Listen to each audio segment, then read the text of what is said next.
Hello, welcome to my home once again. It is an honor to have you here.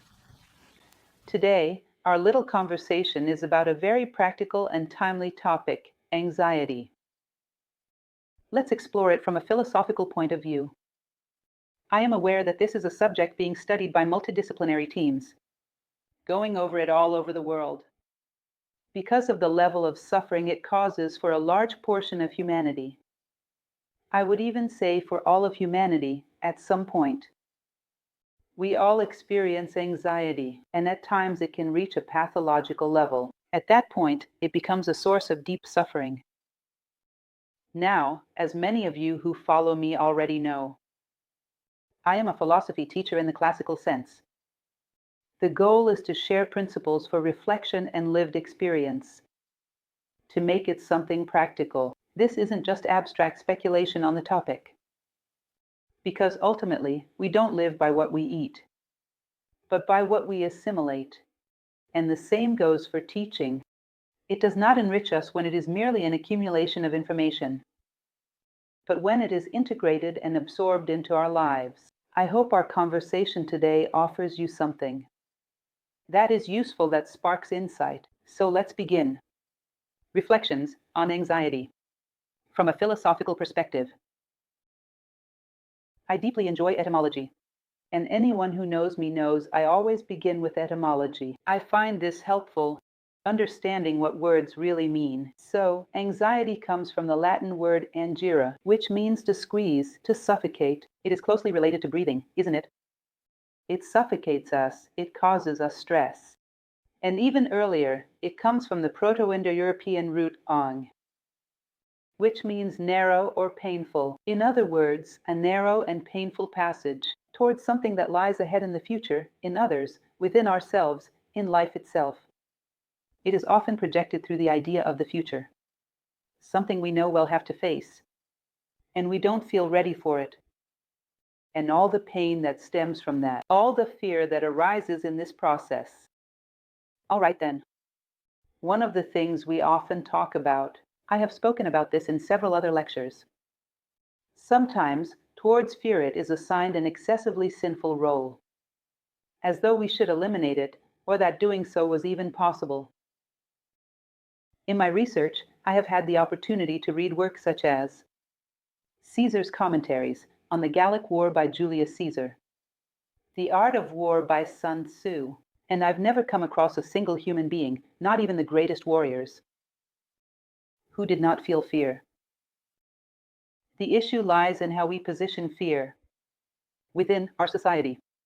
Fear does not have to stand in front of us, holding us back. It can stand behind us, propelling us forward. It simply serves as a signal that you are about to experience something new. So, stay alert. It is a wake-up call. It is not a stop sign. It is a sign that says, proceed with care. So what is today that really paralyzes us is the fear of being afraid. That is what we call panic. We don't know how to psychologically handle the sensation of fear.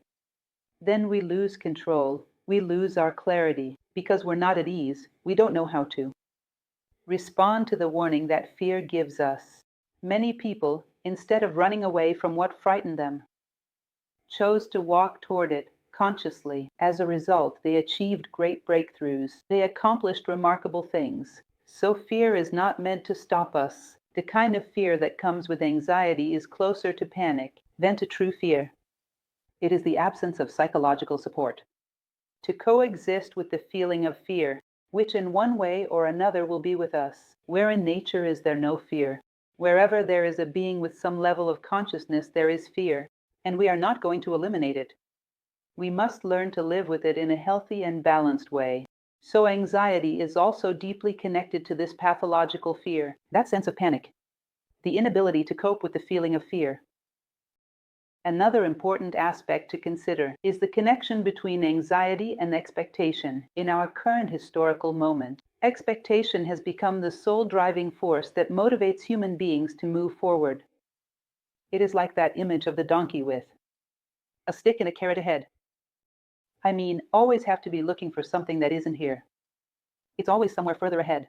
This causes us to experience present moments that are completely absent, and to fixate on the future, which, if not realized, leads to deep frustration. So it becomes a factor that drains the present moment of meaning. The present is all we have, and it creates an expectation entirely centered on a future that has not arrived. Motivation driven by expectation. Is that truly a healthy form of motivation? Can it genuinely lead to happiness? Because it is happy people who are truly productive. They give the best of what they have to offer, which is themselves. They shape whole human beings, and through their example, they inspire others, guiding them steadily toward fulfillment and wholeness. So that is a point I would like you to hold on to. Cultivated expectation as a serious source of anxiety. Today, children live with this. From a young age, they are already studying for SAT, a civil service exam, being chosen for a specific job, or getting into university. Anxiety is starting earlier into childhood. Sometimes it is a chain of schools that already operate with a system. Resembles an entrance exam. It is an anxiety that is constantly projected onto the pursuit of something that doesn't yet exist in the present. It will be further in the future. And it turns these little ones into highly stressed out robots. This is something I often talk about, especially in my course on study techniques, a topic I am really passionate about, which is the concept of the intrinsic goal. What is an intrinsic goal? When a young person picks up a book to study and thinks, this subject is awful, so boring, but what I am going to achieve is really worthwhile. Like getting into college, landing a good job. Do you see how knowledge ends up becoming a barrier? Knowledge, one of the most empowering aspects of being human, turns into an obstacle, something to be overcome. If it could be bypassed, that would be even better. So if someone offered them that university course or that job without needing the knowledge, all the better. Why would I want the knowledge then? But think about it. What kind of human being sees knowledge as a burden? Knowledge is one of the most defining traits of our humanity. It transforms into wisdom. It becomes our capacity to respond meaningfully to life. It humanizes us. Understand that everything in life that holds value has intrinsic worth, not because of what it can get you. I enjoy playing with that idea in my classes. Imagine talking to someone, and they say, I am so in love. Oh, but why are you in love? What is special about that person? Did you see how much money he makes? Have you checked his paycheck? How wonderful. What kind of love is that? What would you say? That is not love. That is an investment. That's an emotional stock market. Or, I am very fair. But why is that? Because that person will benefit me later. That is personal marketing, not justice. Love has value in and of itself. Justice has value. Kindness has value on itself. Because else it is hypocrisy. The most valuable things in life are worthwhile for their own sake, not because of what you might gain from them. So that the story of the intrinsic goal, it is one of the elements that gives meaning to the value of the present moment, even if there is nothing that comes after. But it's good to learn that, even if there is nothing afterwards, it is still good to love things and beings in the right way, in the way they deserve to be loved, in the way I deserve to love. What comes after is a natural consequence of the present. It is what Kant said. The ideal is in the future, but it is not an object of desire. It is a guide for direction, and you reach the ideal by creating here ideal moments. The sum of ideal moments leads to the ideal. The sum of empty moments does not take you anywhere meaningful. No one can imagine Leonardo da Vinci anxiously painting the Mona Lisa. What will I get out of this? This is boring. Let me get it over with. That would be absurd. Beautiful things, the things that move us, were created with intrinsic purpose. And if we embraced an intrinsic goal, that is, valuing the thing for what it is, and not for what comes later, we would realize that by now would have given anxiety a serious defeat. Anxiety arises from empty moments. Mechanical moments, always working towards something supposedly better, which is never in the present. This is what Kant referred to as the categorical imperative. There is the hypothetical imperative. I act because if I do this, I will get that. a condition-based action. A categorical imperative means I act because I must, because I am human, because this is what is expected of me within the order of nature, and I find fulfillment in doing it. Can you imagine a student like that? A student to whom you present any book on any subject, and he says, if this has come into my life, it's because it has something to teach me. So let me absorb its content and see what I can learn from it. For all life. Maybe I will pass the entrance exam. But even if I don't pass, it does not matter. But I learned something meaningful, as if it came into my life. It is because it has something to teach me. Someone who has a genuine intrinsic interest, in just 2 hours, studies more deeply and effectively than those who study without interest for 10 hours. Absolutely sure. Truly valuing what we do enriches us and expands time. It allows life to reach its fullest potential. And it becomes a powerful antidote to anxiety. Continuing on, I have brought you a poem, which is one of my favorites. I resisted for a long time, but I couldn't help bringing it, because it is not very well known. It is by a Greek writer named Konstantinos Kavafis, and it is about Ithaca. This poem is just perfect, because it speaks of the journey to Ithaca, the radiant one, the one that was the destination of Odysseus Ulysses in the Odyssey. What truly matters is not reaching Ithaca itself, but the journey you take to get there. And that is simply perfect. See how beautiful it is, how worthwhile it is, to pause and illustrate it in some way with beautiful poetry. As you set out for Ithaca, hope your road is a long one, full of adventure, full of discovery. Laestrygonians, Cyclops. Angry Posidondo, do not be afraid of them. You'll never find things like that on your way, as long as you keep your thoughts raised high. As long as a rare excitement stirs your spirit and your body. Laestrygonians, Cyclops. Wild Poseidon, you won't encounter them, unless you bring them along inside your soul, unless your soul sets them up in front of you. Hope your road is a long one. May there be many summer mornings when, with what pleasure, what joy, you enter harbors you're seeing for the first time. May you stop at Phoenician trading stations to buy fine things. Mother of pearl, coral, amber, ebony, sensual perfume of every kind. As many sensual perfumes as you can. And may you visit many Egyptian cities to learn and go on learning from their scholars. Keep Ithaca always in your mind. Arriving there is what you're destined for. But don't hurry the journey at all. Better, if it lasts, for years, so you are old by the time you reach the island, wealthy with all you have gained on the way, not expecting Ithaca to make you rich. Ithaca gave you the marvelous journey. Without her, you would not have set out. She has nothing left to give you now. And if you find her poor, Ithaca won't have fooled you. Wise as you will have become, so full of experience, you'll have understood by then what these Ithacas mean. I think that is incredibly beautiful, and perhaps in a poetic sense, the secret to overcoming anxiety lies in discovering what Ithaca means. We all have a goal deeply human, but that goal is reached through stations and harbors, where we anchor ourselves with care and make the most of the journey. It is like a journey by train, where you stop at each station and explore every place.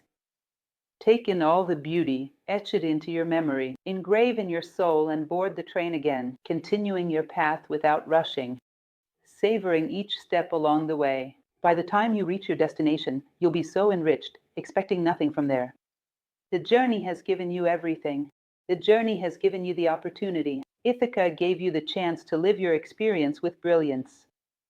That is the brilliance of Ithaca. It shines, not because it emits light, but because it serves as a beacon, illuminating your path, a point of reference, a guiding light. That is what a goal truly is. It is not an object of desire, but a point of orientation. And it is always fulfilled when you bring the ideal into every step, into every moment, to savor life, It is also a powerful antidote to anxiety, perhaps the greatest of all. I would like to highlight an important distinction: expectation versus hope. Expectation is filled with fantasy, and it brings us such anguish that it prevents us from putting our imagination and creativity to work. We drift into a realm of imagined possibilities, hoping for spectacular resources, hoping for a stroke of luck. It robs us of the clarity needed for sound planning and the use of creativity. Understand that expectation and stress are states of heightened emotion. Emotion is often the opposite of reason. When I am highly excited, deeply emotional, overwhelmed by desires or passions, I am unable to reason. And when I am very clear-headed, with a calm and centered mind, my emotions tend to be measured and balanced. So expectation distorts our emotions in such a way that it prevents us from being in the ideal state, to achieve our goals, to walk the path, to overcome challenges. It places us in a state of fear, a sense of urgency for quick results, and constant emotional instability. In other words, it is a profoundly inefficient state. It strips us of our greatest asset for achieving our goals, clarity of mind. But that is not what hope is. Hope is not merely waiting. Hope demands creativity and willpower. Hope gathers all the tools at its disposal, and it charges forward fully equipped, as the saying goes. Using every resource it has, hope requires willpower and creativity. Expectation, on the other hand, often demands only fear, anxiety, and nail-biting. It does not bring out the best in a person, and therefore reduces their chances of achieving a meaningful outcome. With expectation, we experience an absent present. And at any point in life, the only thing we truly have is the present moment. We end up living a life of absence, waiting for something that might not even be worthwhile. Ithaca is rocky and dry. Its greatest gift is the opportunity to embark on a rich journey and to arrive there with your arms full of fruit. That is an important reflection to consider. Another meaningful insight we must recognize is that anxiety is so limiting, that it often fails to perceive reality as it is. Instead, it sees what we have projected on reality. It is like the well-known story of the man who got a flat tire on the side of the road, and when he went to check, the spare tire was flat. He saw a small house and went to ask for help. But halfway there, he began to think, this man is going to say, "Why didn't you check your tires before setting out?" And I will respond, "I did, but they didn't work properly." He will say, "Why didn't you find someone to do it right?" No, that's not it. I tried, but I couldn't. No, you are irresponsible. I am not irresponsible. No, you are just not careful. So by the time he reaches the door, and the man opens it, he says, "You are the irresponsible one. Who do you think I am?" In other words, we project so much in advance that we impose on reality, on the facts, the worst possible outcome. We end up paving the way to our own failure. It is like the person who says, "It works for others, not me." We often approach someone and say, "I have tried talking to that guy, but it didn't work."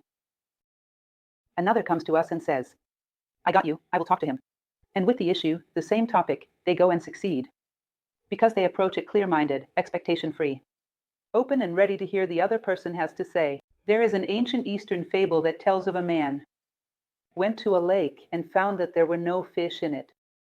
So he brought a large barrel full of fish, went to the middle of the lake, dumped fish into the water, and stayed catching what he himself had released. So if the fish were too small, or if they were poor quality, it was because that was all he had brought. In a way, we do the same thing in life. We don't see what is in the lake of life. We bring our expectations and pour them into it, and we end up harvesting only what we ourselves have created mentally as expectation. There is no room for new to appear. And so we pave a path toward failure. Expectations often carry a negative weight. When they are not overly idealistic in a positive sense, they tend to be negative expectations, facing a closed door, a rejection. which almost inevitably shapes the circumstances to give you exactly what you came for, what you brought with you. There is something I find interesting, something that happened just recently, the day before yesterday, which I found intriguing. It was the 2018 World Cup final between France and Croatia. No one in Brazil was really looking forward to it anymore. It wasn't much of a concern for us at that point.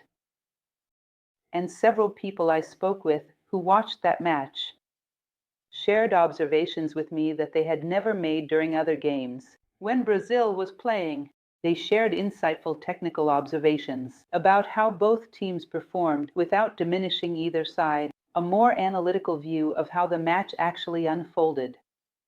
In other words, people were much more clear-minded in evaluating the sport of soccer because they had no emotional investment. I found that so fascinating. It's true. When I'm not expecting anything, not cheering for anyone, I just watch the game. And by watching the game, I am able to appreciate the art within it. The well-executed plays from both sides. Assessing the quality of both teams, evaluating the sport of soccer itself, doubt overcome by passion. And that brings much more clarity. Notice the finer details. Because when Brazil is playing, Brazil away plays well, other teams just got lucky, or something like that. Something must have gone wrong. In other words, it is a skewed perspective. It shows how expectations cloud our clarity. They always do, and that is truly thought-provoking. I mean, it reduces our chances of success. Another aspect that exists within society as well is that we have become used to, and we will talk more about that in a moment. We live in a culture of anxiety. It is like a factory of anxiety, driven by many factors. And that is one of them. The person who is stressed is often seen as efficient.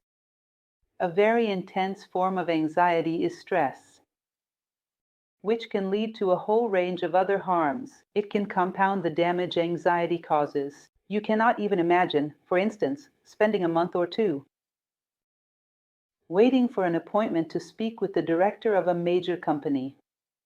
And when you finally arrive, you find his desk completely clear, with nothing but a blank sheet of paper and a pen, and his full attention is focused on you. No phone calls, no interruptions. Those 10 minutes belong solely to you. If you encounter this, you might be taken aback. We tend to expect that a highly efficient person must have papers scattered over their desk, phones ringing constantly, and a secretary frequently interrupting. Why? Because we have come to equate efficiency with stress, which is completely irrational. A stressed individual operates under poor emotional conditions and ends up spreading that stress to those around them. In other words, the team of a stressed person is typically an inefficient team. It creates very unfavorable conditions for efficiency, both for him and for everyone around him. Yet we have internalized that notion. The person who is calm, composed, and focused on a single task is a slob with nothing to do. This is one of the many distortions and reversals produced by our historical era. Everything in its rightful place and in its proper time and space, each thing holds its own authority, defines efficient people. They give their best to everything they commit to. Each task holds its own authority within the space designated for it. So this is also a factor that generates anxiety. People think efficient individuals are stressed, but they are not. I have never met a stressed person who was truly efficient, and I don't believe anyone else has either. Now, let's talk about our relationship with mistakes and failure. This is another complex issue tied to anxiety. It stems from a lack of preparation to face failure, an eagerness to succeed as if that were the ultimate measure of your life. The great qualifier of Ulysses' journey, for example, is reaching Ithaca, as if nothing he experienced on the path held any value. As we have already discussed, this anxiety for success, combined with the inability to cope with failure, causes a person to miss the opportunity to learn from all the experiences encountered along the journey. Just imagine, it has happened to me.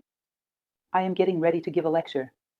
At New Acropolis, we follow a voluntary process, and we go out to open a school in a distant place. We begin with a small room, a few chairs. We put much effort into preparing a lecture, and when the time comes, no one shows up. Do you think I haven't experienced that before? It has happened to me often. No one shows up at the scheduled time, and the feeling I have is, what a pity they missed it, because I learned so much.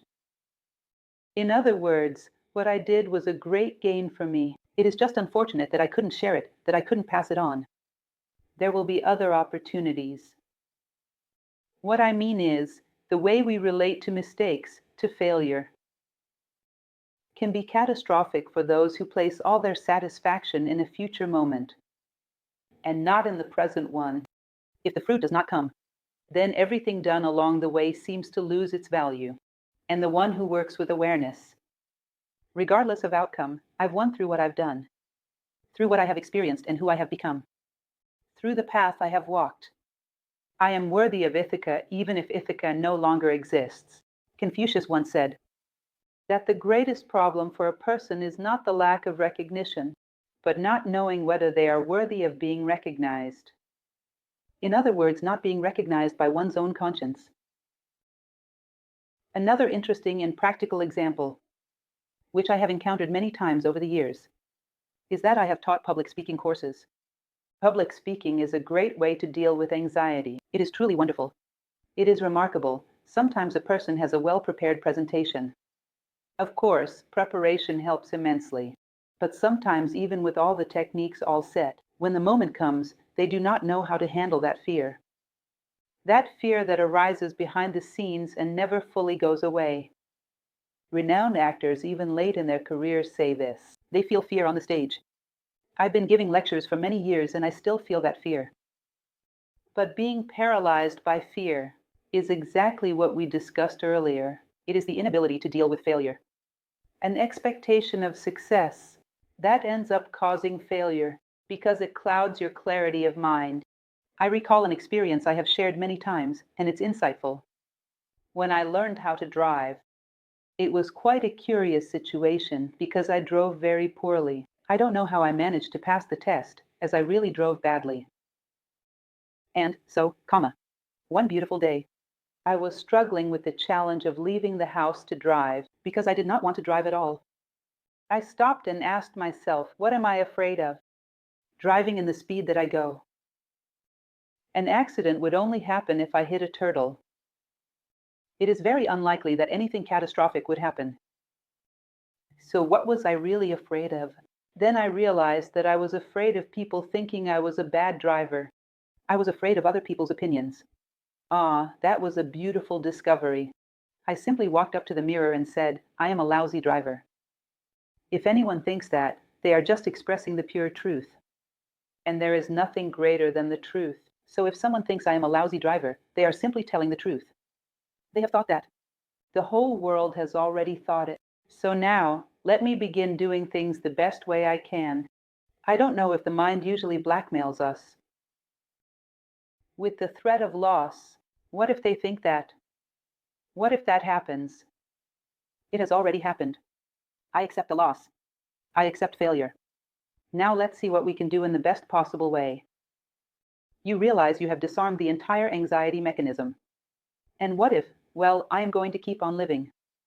And I will try again and again. Ah, that's good. Proceed. Now, when we cannot bear the idea of failure, it makes anxiety unbearable, and it truly sabotages any chance of success. So you see someone with a wonderful job, full of ideas to share, and they freeze up in a public speaking class. Not even during a public presentation, just a class in front of half a dozen colleagues. Such is the weight of anxiety, the inability to bear the thought of failure. That is another interesting point. It is the relationship between anguish, fear, precision, and intelligence.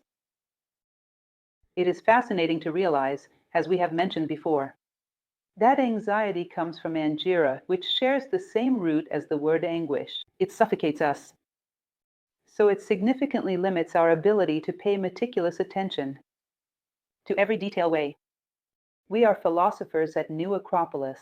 One of the things philosophy teaches us is that every moment contains symbolic elements. That can teach us something, helping us to walk the path more wisely. Every moment holds keys, offers lessons for me to learn right now, in this library, details embedded in the present moment. If I immerse myself in them and learn from them, I arrive at a future moment much better prepared, like in fairy tales. Every 10 steps, a young hero finds a sword embedded in stone. An old man asking for water, who gives him a magical cloak. In other words, he is being equipped along the journey, until he finally stands ready before the dragon. So, this sharpening of attention, this ability, this awareness of details, is impossible for someone who is anxious. He becomes scattered. He cannot perceive the details of the tools available to him along the journey. And he becomes aggressive. Often, the insecure person is aggressive. The anxious person is aggressive because their expectations. Those who practice martial arts get it. An anxious person who doesn't know how to manage their own fear, out of fear of being hit, is the first to strike. In general, the accidents that occur are not with the experienced and professional. They happen to the inexperienced. They are so afraid of being hit that they are the first to strike. And they strike hard. In other words, this imbalance, insecurity, anxiety, also gives rise to aggression. Today's culture engages with anxiety on multiple fronts. And there are two I believe are very important. First of all, it is intimidating. If you consider how human beings are programmed to deal with adversity, you will find a range of challenges around you. Domestic issues, problems at work, traffic problems. Suddenly, out of nowhere, you open the daily newspaper, and problems occurring all over the world. So the human mind is sometimes so prone to insecurity that the fact that something dramatic is happening anywhere in the world feels as if it is happening right here, right now, in this very moment. And it adds a layer of drama to life, that you often find yourself living in a constant state of fear. And it's not that being informed about what's happening in the world is bad. The issue is that the world is dual in nature. As catastrophes unfold, there must be good things taking place, but there is a tendency to focus on the catastrophic. This creates an emotional imbalance in human beings, who begin to see only the negative side of life. So, I find it hard to believe that at this very moment, in the same dimension, that while there are wars, conflicts, and atrocities, there are altruistic individuals, idealists, and people devoted to noble causes. Yet, we rarely hear about them. So, this morbid focus that society maintains by constantly placing catastrophes before humanity causes people to feel overwhelmed. It causes deep anxiety for survival. The survival instinct becomes heightened to a desperate degree. It feels as though all the world's catastrophes are swirling around you. There are catastrophes, but there are also light sources. There are negative events and positive ones. We must remain attentive, but without falling into despair or panic.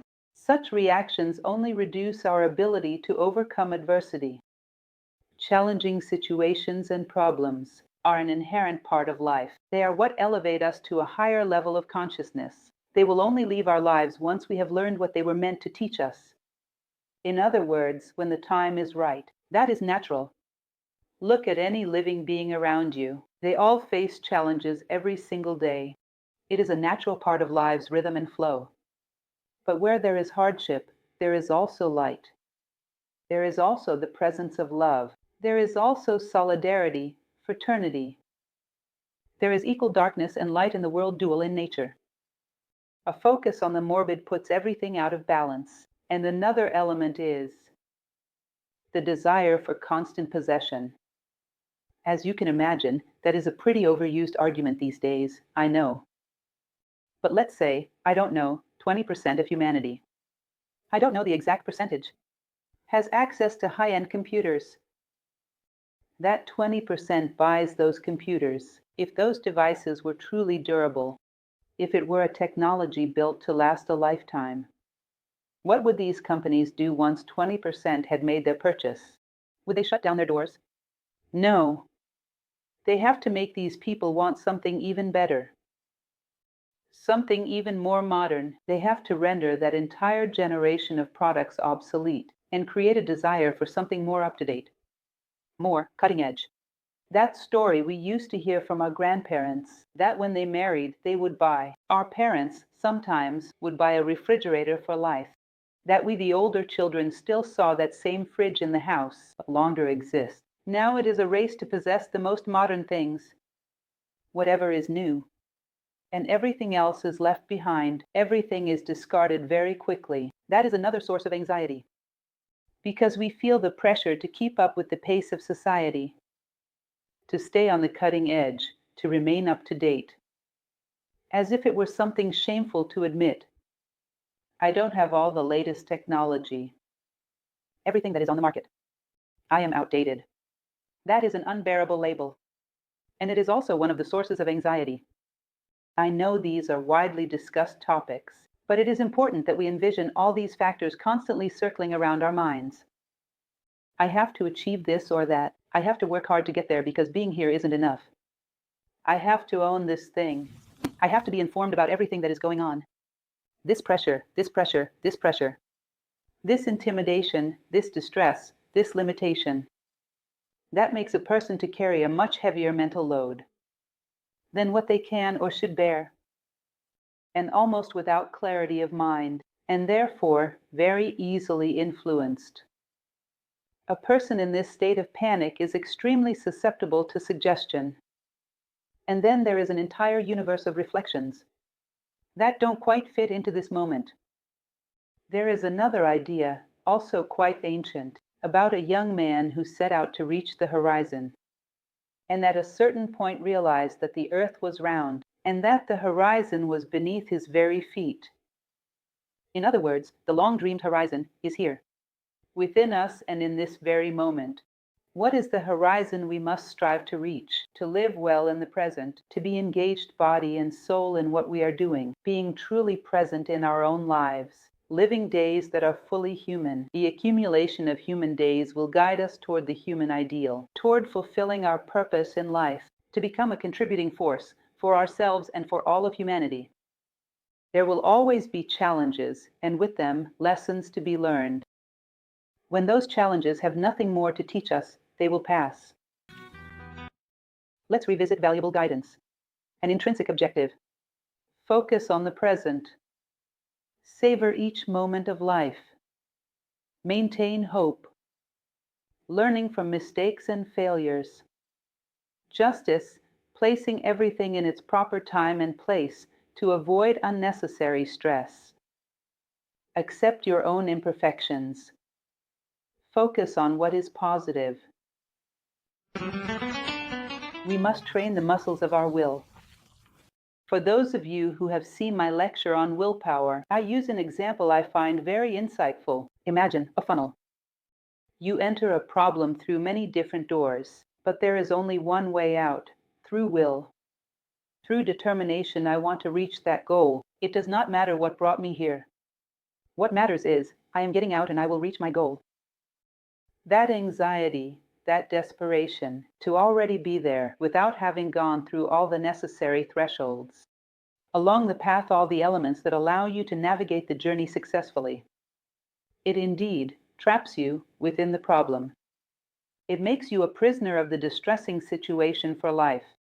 Willpower demands imagination, creativity, clarity, effort, and rhythm. Identity. Will requires a person to be fully present in their own life and to make the most of their resources to propel themselves into the future. Will does not permit someone who is disconnected from the present to live in a fantasy about the future, doing absolutely nothing, falling into inertia, or falling into the despair from fearing the journey ahead. So, training the muscles of the will is also a very meaningful way to combat anxiety. You might find it amusing. What do you mean, muscles? Yes, muscles, like you train your physical muscles. The will must also be exercised, learning not to seek immediate rewards. Not now, wait a little. In a little while, I will go to the fridge and get something. In a little while, I will have that treat. I will check my phone, WhatsApp, in a little while. It is about learning to manage those small daily cravings, fighting to be able to stretch out. This sense of urgency, this inner anguish, fighting to train the muscles, of focus, of precision, step by step, without rushing and without stopping. That is training. We must educate ourselves. We need to discover the key to building a solid and unwavering will. Without rushing and without stopping, it develops through consistent practice. We are a bit like children. We have lost control over ourselves. Our anxiety takes over to such an extent that we realize we have already acted. We have ran, driven by panic, by desperation, chasing after whatever might momentarily soothe us. That is why developing a discipline to continually strengthen our will and build the muscles of determination is essential. Will is clear-sighted. Will works hand in hand with hope, but not with mere expectation. Will is both creative and intelligent. It drives us forward into the future. It lays the foundation for our path ahead. Understanding how things function in nature. That is another fascinating aspect. The natural rhythm. The natural rhythm of the sun, completely free of anxiety. It rises when it must and sets when it must. The natural rhythm with which the stars revolve around it. The natural rhythm with which the seasons come and go. Flowers do not feel anxiety. They open when they are meant to. They emerge in spring and bloom at the right time. Everything in its rightful place. It was Plato's concept of justice. Each thing in its own time, perhaps the most effective concept for overcoming anxiety. It is about knowing how to find and sustain your natural rhythm.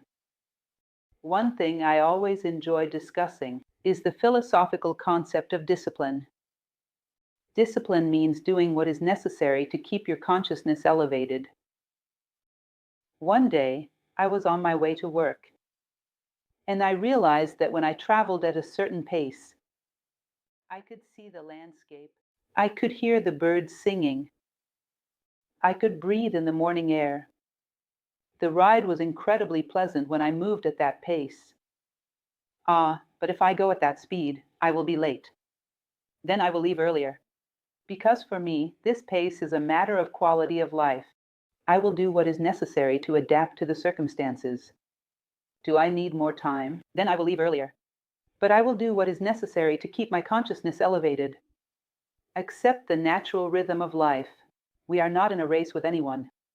Not even with ourselves. We must ensure that we move with a rhythm, without rushing and without stopping, steady, toward our destination. We know this story of reckless haste all too well, where the runner collapses before reaching the finish line, but the one who keeps a steady, consistent pace makes it all the way through. So, let's find our rhythm, because all of nature moves in rhythm. You are alive because your heart follows a rhythm. If it beats too fast, you know it could be fatal. So, everything in its rightful place, each thing in its own time, doing what is necessary to keep your consciousness elevated. This is also a powerful way to combat anxiety. If I walk along the path observing the morning, whether it is a winter morning or a spring morning, watching the birds, I begin to recognize their songs, watching the people passing by in the morning. At last, a whole collection of beautiful things we encounter along the way. So it is very rare for me to arrive anywhere feeling distressed. These morning journeys to work have already inspired many poems, lots of chronicles, from simple, modest details that allowed me to glimpse a bit of life's magic. I mean, when you pay attention to life's messages, you do what is needed to keep your rhythm intact. You begin to combat anxiety. You start to be fully present, body and soul, in the moment. Perhaps you have heard that in 2007, there was a type of experiment conducted by the Washington Post newspaper, where they placed in a subway station the greatest violinist in the world playing his violin, or one of the greatest, Joshua Bell. Even today, it is. It is hard to get a ticket to a Joshua Bell concert. He had just performed a concert with very expensive tickets, and the theater filled to capacity. In the very same city, they placed him in the subway early in the morning. He played 3 pieces. Disguised with a small hat, dressed in simple clothes, he played an 18th century Stradivarius, one of the most valuable violins in the world. He played his violin flawlessly, and it seems that only 7 people stopped to listen. One of them appeared to recognize him. The others didn't even look at his face. You can imagine the subway is like in a large North American city in the morning. The constant flow of people. 7 people stopped to listen to Joshua Bell playing the violin. How many times have we encountered things as beautiful as this? And in our stress, in our anxiety, we fail to notice them. I don't know what the Washington Post's intention was with this experiment, but it is certainly a powerful test of anxiety and of what it takes away from us, what it steals from us. Because, as Konstantinos Kavafis says, there are things along the way, as beautiful or even more beautiful than Ithaca. Ithaca is not something to be longed for. It is a place you arrive at with your arms full of fruit. Along the journey, there may be a Joshua Bell playing his Stradivarius violin, and we miss that because of anxiety. To get where, exactly? What greater wealth could we possibly find? And what about those who rush, driving their cars? Where are they really going? What is so precious at the destination? We lose precious things along the way. Like that little puppy chasing after a car wheel, and when the car stops, doesn't know what to do with it. And then comes this disregard for the small details of life, this numbness to beauty, to the suffering of others, to every drama of existence unfolding with its own kind of beauty, pain, tragedy, comedy, life in all its forms around us. And yet we just pass it by. We ignore Joshua Bell playing in the subway, that ever-present conscience. It is something extraordinary, but anxiety doesn't let it emerge. Anxiety throws you into a future that doesn't exist, and you become mechanical. You stop truly seeing what's around you. Notice that one of the things that brings calm to a person, whether he is a speaker or an artist, is when he feels truly well prepared. So why don't we prepare ourselves thoroughly for life? We don't turn inward once we realize that the horizon is already here.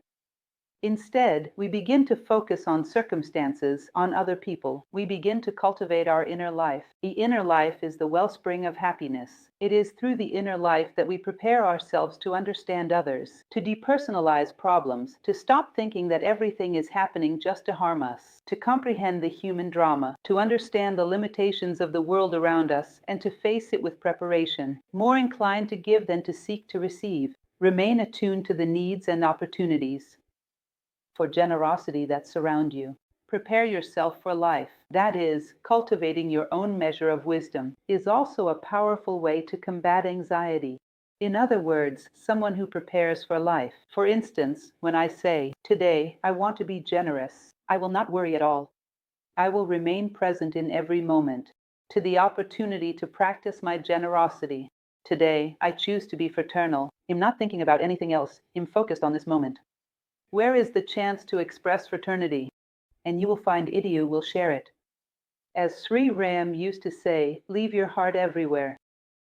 And a path. Where humanity leaves its heart wherever it goes. What kind of path would that be? What kind of world would that be? Where the present moment must be celebrated with the best we have to offer. In other words, preparing for life, seeking wisdom, is also a powerful remedy for anxiety. Embracing acceptance and curiosity toward life's invitations. Not assuming we have seen it all, not believing anything is insignificant.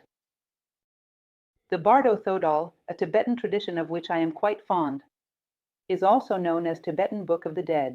It says that life is entirely pedagogical, and if there were ever a moment in your life that had nothing to teach you, it would have already been removed from your path. When we refuse to learn, it is as if we're saying we want to die, because a life that no longer holds the possibility of learning no longer has a reason to continue. Nature simply follows its own course. When we resist growth and learning, life loses its meaning. So every moment is a lesson. Why don't we attend all these classes? Why not live each moment with full intensity? Anxiety steals that from us. It turns us into distracted, scattered students with a very limited capacity to learn. Precisely because of our anxiety to be good, we have become mediocre. In other words, instead of chasing, to participate, to integrate, savor every moment of life. Step outside to embrace life with attentiveness and a willingness to learn. Hope as a way of giving life another chance. Just as life always offers us new opportunities, so choose hope, not expectation. A new day has dawned. What will it teach me? Recognize that every time the day begins, a poet once spoke of it. I can't recall who, but he said that, the dawn of each new day is as if life were saying, I trust you, and I am giving you another chance.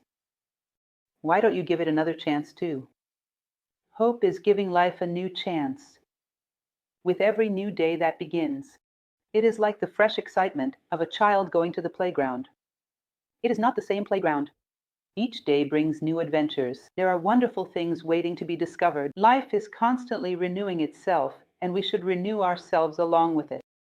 Understand that if you imagine life as a whole, based on certain ancient Eastern traditions, for example, it was believed that life is an infinite spiral without end. When you reach one level, a new horizon opens before you.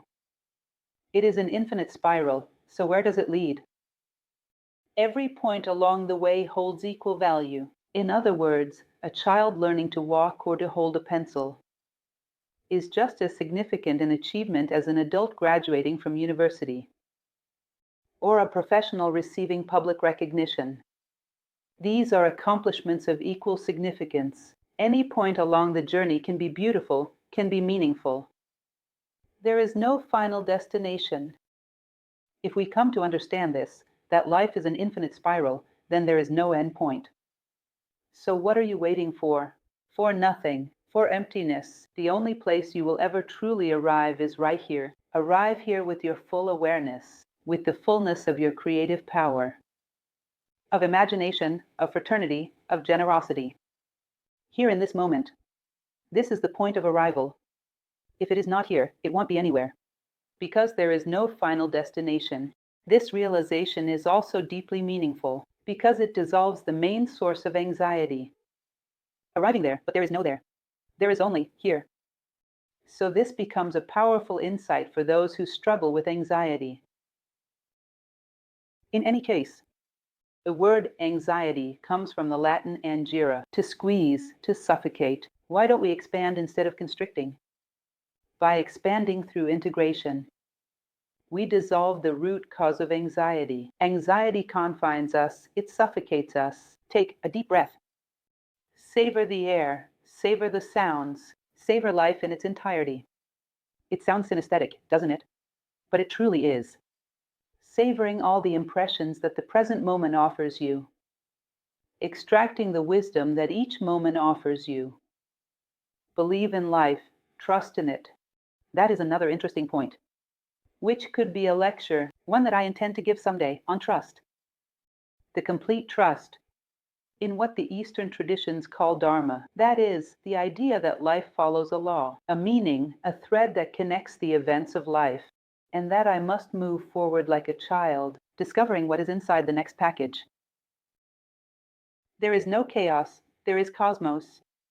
If I believe in that, as the Indian traditions say, I sleep in the arms of the Father, I sleep in the arms of Dharma. I trust that life still has much to offer me.